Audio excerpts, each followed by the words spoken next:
রঙিন বন ছিল এক আশ্চর্য জঙ্গল। এই জঙ্গলে গাছের পাতা সবুজ নয়, ছিল লাল, নীল, হলুদ আর বেগুনি রঙের। ফুলেরা গান গাইত, নদী হাসত, আর পশু পাখিরা মানুষের মতো কথা বলত। এই রঙিন বনের মাঝখানে ছিল একটি বড় বটগাছ। সবাই তাকে ডাকত দাদু গাছ বলে। দাদু গাছ খুব বয়স্ক কিন্তু ভীষণ জ্ঞানী। কোনো সমস্যায় পড়লে সবাই দাদু গাছের কাছেই যেত। সেই বটগাছের ডালে থাকত এক ছোট্ট চঞ্চল পাখি, তার নাম টুনটুনি। টুনটুনি খুব মিষ্টি, কিন্তু একটু বেশি কথা বলতো আর মাঝে মাঝে সত্য লুকাত। একই জঙ্গলে থাকত লাফু খরগোশ, খুব দ্রুত দৌড়াতে পারে কিন্তু ভীষণ গর্বিত।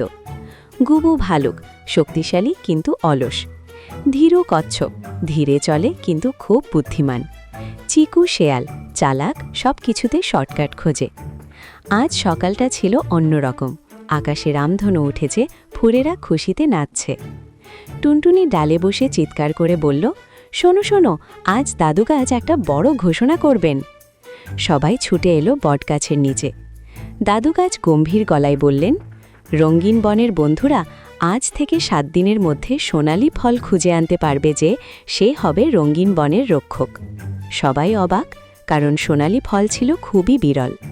বলা হয় সেই ফল শুধু তার কাছেই ধরা দেয় যে সত্যবাদী, পরিশ্রমী এবং লোভহীন। লাফু খরগোশ হেসে বলল, এটা তো আমার জন্য খুব সহজ, আমি সবার আগে পৌঁছে যাব। চিকু শেয়াল চোখ ছোট করে ভাবল, আমি শর্টকাট জানি। গুবু ভালুক হাই তুলে বলল, আহা, পরে দেখা যাবে। ধীরু কচ্ছপ ধীরে বলল, আমি ধীরে যাব কিন্তু ঠিক পথে। আর টুনটুনি মনে মনে ভাবল, যদি একটু মিথ্যে বলি তাহলে কি জিততে পারব?